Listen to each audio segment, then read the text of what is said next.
여러분 안녕하십니까? 홍성군의 한 들판에서 수백 톤의 건설 폐기물이 무단 매립된 사실이 드러났습니다. 인근 예산군 농지에서도 최근 폐기물이 대거 발견됐는데 두 곳 모두 한 업자가 매립한 걸로 추정됐습니다. 강지련 기자입니다. 굴삭기가 땅을 파자 주변과는 확연하게 다른 새카만 흙이 악취와 함께 올라옵니다. 더 파내려가자 대형 폐비닐이 나오더니 스티로폼과 금속 패널이 보이고 이어 건설 현장이나 등산로에 쓰이는 나무 몸통들도 드러났습니다. 이렇게 세 곳에서 땅을 판 결과 컨테이너 외벽 등 각종 철 구조물부터 철근, 플라스틱 관로, 심지어 폐 타이어까지 쏟아져 나왔습니다. 콘크리트에 이제 철근이 들어가잖아요. 현장에서 아마 갖다 꽂고 또 들어가서 또 묶고 하니까 1차 묶고 2차 묶고 하니까. 1년 전쯤 25톤 트럭 20대 분량 500톤가량이 이곳에 단기간에 매립됐다고 제보자는 전했습니다. 불법 매립은 도심에서 많이 떨어진 축사 단지 한켠에서 이루어졌습니다. 사람들의 눈을 피하기 위해서로 추정됩니다. 불법 매립이 이루어진 일부 현장은 모래를 채취하던 곳으로 흙 대신 건설 폐기물을 가져다 복토한 걸로 추정됩니다. 홍성군은 폐기물을 매립한 용의자를 특정했지만 혐의를 부인하는 걸로 전해졌습니다. 폐기물이 묻혀있는 건 일부러 확인을 했어요. 그리고 양이라든지 그런 행위라든지 그런 걸 최종적으로 확인한 다음에 저희가 관련법에 따라서 조치할 예정입니다. 이에 앞서 지난 2일에는 인근 예산군 삽교읍 농경지에서도 축사 철거 폐기물이 대량 확인됐습니다. 홍성군과 예산군은 두 곳 모두 한 골재업자가 폐기물을 매립했다는 제보자의 말을 토대로 현장 조사를 거쳐 경찰에 고발 조치할 예정입니다. TJB 강진원입니다. 익명의 50대 독지가가 평생 모은 300억 원 상당의 재산을 국가 사회 발전을 위해 써달라며 카이스트에 기부했습니다. 카이스트는 최근 한 50대 인사가 국가 발전과 인류 사회에 이바지하는 성과를 창출하는 데 초석이 됐으면 좋겠다는 뜻과 함께 300억 원 상당의 건물 세채에 대한 기부를 약속했다고 밝혔습니다. 10년 넘게 소외계층과 불치병 환자들에게 도움을 준 것으로도 알려진 이 인사는 얼굴조차 보여주지 않은 채 이름을 밝히는 것은 물론 기부 약정 행사나 관계자들과의 만남까지 극구 사양했다고 카이스트는 덧붙였습니다. 카이스트는 기부자의 뜻에 따라 형편이 어려운 학생들의 장학금과 의과학, 바이오 분야의 연구 지원금으로 이 기부금을 사용할 계획입니다. 대전과 세종, 충남의 코로나19 신규 확진자는 전날 대비 1,700여 명 감소한 1,836명을 기록했습니다. 대전과 충남에선 전날보다 각각 600여 명 감소한 778명과 906명을 기록하며 지난 1일 이후 다시 1,000명대 이하로 떨어졌고 세종에서도 152명이 신규 확진됐습니다. 사망자는 대전이 2명, 세종과 충남이 각각 1명씩 추가됐습니다. 지방선거를 앞두고 선거 전화나 문자 한 번쯤 받아보셨죠? 기초부터 광역자치단체, 교육감의 시군구 의회까지 하루에도 몇 번씩 연락이 쏟아지다 보니 이 정도면 공해 수준이라며 불만의 목소리를 높이는 유권자들이 늘고 있습니다. 이수복 기자입니다. 한 달도 채 남지 않은 지방선거. 대전의 한 구청장 선거 예비후보로부터 전화가 걸려옵니다. 국민 여러분, 6월 1일 중부의 미래를 위해 꼭 투표 부탁드립니다. ARS 방식이 아닌 캠프 자원봉사자가 직접 지지를 호소하는 전화가 걸려오기도 합니다. 서구청장 예비후보 선거사무소에서 자원봉사자입니다. 바쁘신데 전화드려서 정말 죄송합니다. 광역자치단체장과 교육감, 지방자치단체장과 시의원 등 수많은 예비후보들이 보내는 문자도 한가득입니다. 심지어 자신이 살고 있지 않은 지역에서 연락이 오기도 합니다. 유권자들은 쏟아지는 선거 전화와 문자들이 짜증스럽기만 합니다. 이제 하루에 2-3번 전화 오는데 저는 오면 바로 끊고 그렇게 썩 기분 좋은 전화는 아닌 것 같네요. 하지만 이 같은 전화와 문자는 투표 독려 등에 해당돼 선거법에 저촉되지 않습니다. 다만 개인정보인 전화번호 유출이 의심되면 신고는 개인정보 침해신고센터 118로 전화할 수 있습니다. 개인정보를 얻은 출처를 물었을 때 제대로 밝히지 않았을 경우에만 3천만 원 이하의 과태료가 부과될 수 있습니다. 개인정보가 유출되는 것이 왜 누구에 의해서 어떻게 유출이 되는가, 그게 기분이 좀 나쁩니다. 이 같은 무차별 선거 전화와 문자는 자칫 유권자들에게 정치에 대한 관심을 떨어뜨릴 수 있습니다. 후보자의 얼굴이나 중요한 정책이나 이런 것을 알지 못하고서 단지 투표를 종료하는 이제 그런 차원에서 전화를 받다 보면 과연 이 후보가 나에게 진정성을 가지고 대하는 것인지 이런 것들을 파악할 수가 없기 때문에 유권자가 공감할 수 있는 SNS나 영상물을 활용해 후보를 찾아오게끔 하는 방식이 필요하다는 목소리가 나오고 있습니다. TJB 이수복입니다. 국민의힘 충남시장군수 후보 공천에서 공정성을 둘러싼 잡음이 계속되고 있습니다.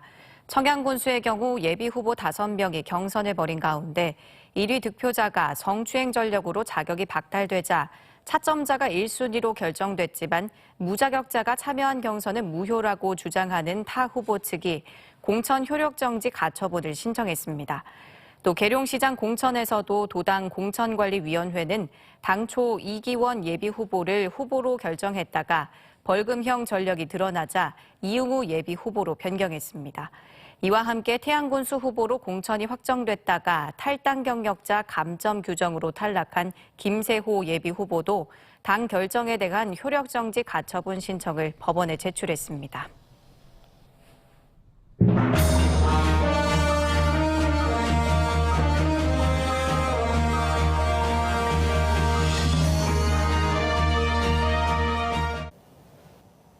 (6일) 지방선거를 맞아 시청자들의 올바른 선택을 돕기 위해 충청권 광역단체장 후보자들을 직접 모셔서 정책과 비전을 듣는 시간입니다. 이 자리에 더불어민주당 이춘희 세종시장 후보와 함께했습니다. 시장님 어서 오십시오. 예, 안녕하세요. 반갑습니다. 네. 이번 지방선거에서 이제 3선 도전에 나서시는데요. 그렇습니다. 3주 남짓 앞으로 다가온 본격 선거전에 임하는 각오가 있다면 한 말씀 부탁드리겠습니다. 우리 세종시는 올해가 참으로 뜻깊은 해입니다. 노무현 대통령께서 신행정 수도를 공약하신 지 20년이 됐고 또 우리 시가 특별자치시로 출범한 지 10년이 됐습니다. 앞으로 우리 세종시를 대한민국의 행정수도로 완성시키고 또 우리 시민들이 살기 편한 행복 1번지로 만들겠다는 각오로 선거에 임하게 됐습니다. 네, 또 지난 4년간 사실 세종시정에 대해서 평가를 한다면 점수를 어떻게 줄 수 있는지와 또 보람 있던 일과 개인적으로 아쉬운 부분이 있다면 어떤 점들이 있을까요? 우선은 제가 스스로 점수를 매기기는 좀 적절치 않은 것 같고 시민들께서 평가하시겠죠. 네. 제가 시민주권 특별자치시 행정수도 세종이라는 목표를 내걸고 일했는데 첫 번째는 행정수도 완성이라는 목표는 상당히 앞으로 다가선 듯한 느낌입니다. 네. 국회 세종의사당 대통령 세종집무실이 가시화되는 단계에 있기 때문에 앞으로 일을 좀 착실히 잘 추진한다면은 우리 세종시가 대한민국의 행정수도로 완성되는 날이 언젠간 오게 될 것입니다.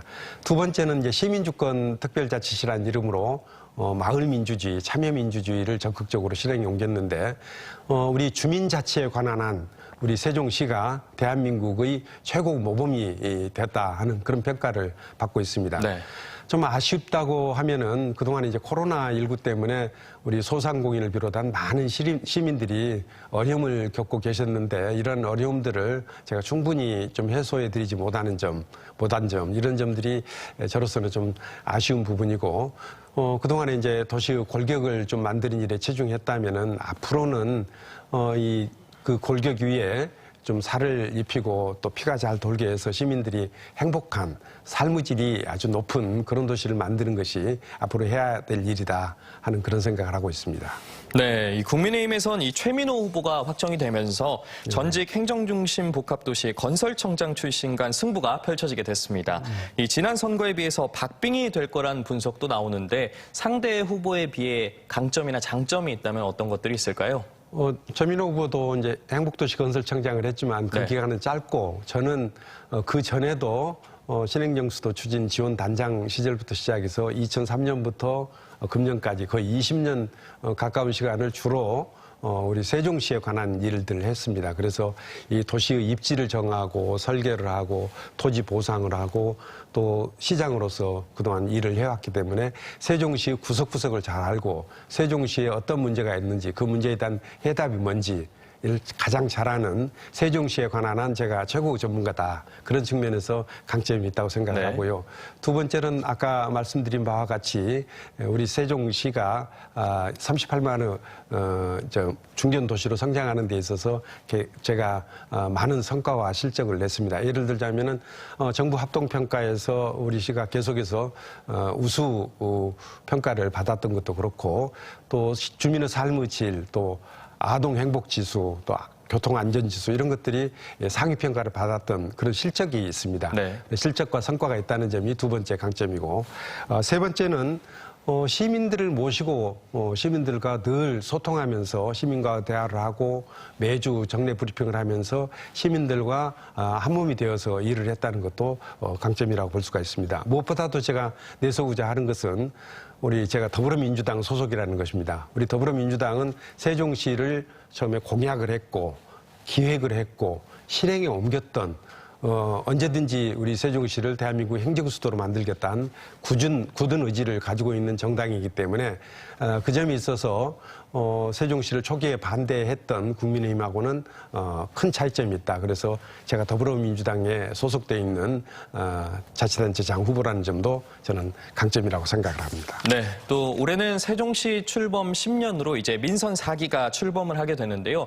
그만큼 이 세종을 발전시킬 정책이 필요한 것 같은데 핵심 공약은 어떤 것들이 있을까요? 예, 저는 우리 세종시를 대한민국의 행정수도로 발전시켜 나가는 한편 우리 시민들이 최고로 행복한 도시, 대한민국 행복 1번지로 만들겠다 하는 그런 목표를 제시를 했습니다. 세종시민 복지 기준이 있습니다. 최저 기준과 목표 기준이 있는데 아직까지 목표 기준에 도달하지 못한 분야를 중점적으로 좀 투자를 하고 좀 더 많은 정책을 개발해서 각 분야에 걸쳐서 우리 시민들이 최고의 삶의 질, 최고의 행복 지수를 누릴 수 있도록 만드는 것이 제가 지금 이번에 내세우는 선거 구호입니다. 그리고 그를 위해서 각 분야별로 많은 정책들을 앞으로 제시할 생각입니다. 주거, 교통, 그다음에 쇼핑, 또 각 문화예술 이런 각 분야에서 하나하나 정책을 제시를 해서 시민 여러분들로부터 좋은 평가를 받고 시장이 되어서 그 일을 하나하나 실행에 옮기고자 합니다. 시민 여러분들께서 저를 다시 한번 선택해 주신다면은 제 신명을 다해서 우리 세종시를 대한민국 행정수도, 대한민국 행복 1번지로 만들겠습니다. 네, 시장님 오늘 말씀 감사합니다. 네, 고맙습니다. 다음 소식입니다. 6일 지방선거에 출마한 대전 지역 더불어민주당 후보들이 전체 회의를 열고 필승 의지를 다졌습니다. 허태정 대전시장 후보는 윤석열 정부 청와대가 검찰청 출장소인지 의심스러울 정도의 인사들로 채워졌다며 이들의 폭주를 막아내기 위해 지방선거에서 꼭 승리해야 한다고 강조했습니다. 대전시장 경선 패배 이후 우여곡절 끝에 서구청장 공천을 받은 장종태 후보는 역대 어느 선거보다 힘든 선거가 예상되지만 검찰 공화국의 그림자가 드러나고 있는 상황에서 국민들께서 정확히 판단해 주실 거라 믿는다고 밝혔습니다. 오늘 전체 회의에는 박영순 시당 위원장과 시구청장 후보는 물론 시구의원 후보 등 70여 명이 참석해 선거운동과 승리 방안을 논의했습니다. 윤석열 대통령 당선인이 취임을 하루 앞두고 15개 부처 차관급 인사 20명을 발표한 가운데 충청권에서는 신범철 전 외교부 정책기획관이 국방부 차관에 임명됐습니다. 신범철 차관은 대전 출생으로 충남대 법대를 나와 한국국방연구원 연구위원을 거쳐 북한 군사연구실장 등 안보와 대북 분야 전문성을 쌓은 뒤 박근혜 정부 시절 외교부 정책기획관을 맡았습니다. 광주 주상복합 붕괴 사고로 영업정지 결정을 받은 HDC 현대산업개발과의 계약을 해지한 대전 도안 2-2지구가 대우건설을 시공사로 새로 선정해 사업 정상화에 나섭니다. 금융감독원 전자공시시스템에 따르면 대우건설은 발주처인 유토개발 2차로부터 계약금 1조 1,477억 원 규모의 대전 도안 2-2지구 공동주택 신축 공사를 수주했다고 공시했습니다. 또한 2-2지구는 대전 유성구 학화동 일대에 아파트 5,200여 가구와 부대 복리시설을 짓는 사업으로 이번 시공사 재선정으로 사업에 다시 탄력이 붙을 전망입니다. 오늘 새벽 2시 5분쯤 천안 서북구 입장면의 한 농가주택에서 불이 나 80살 여성 A씨가 대피 도중 무릎 등에 화상을 입고 병원에 옮겨졌습니다.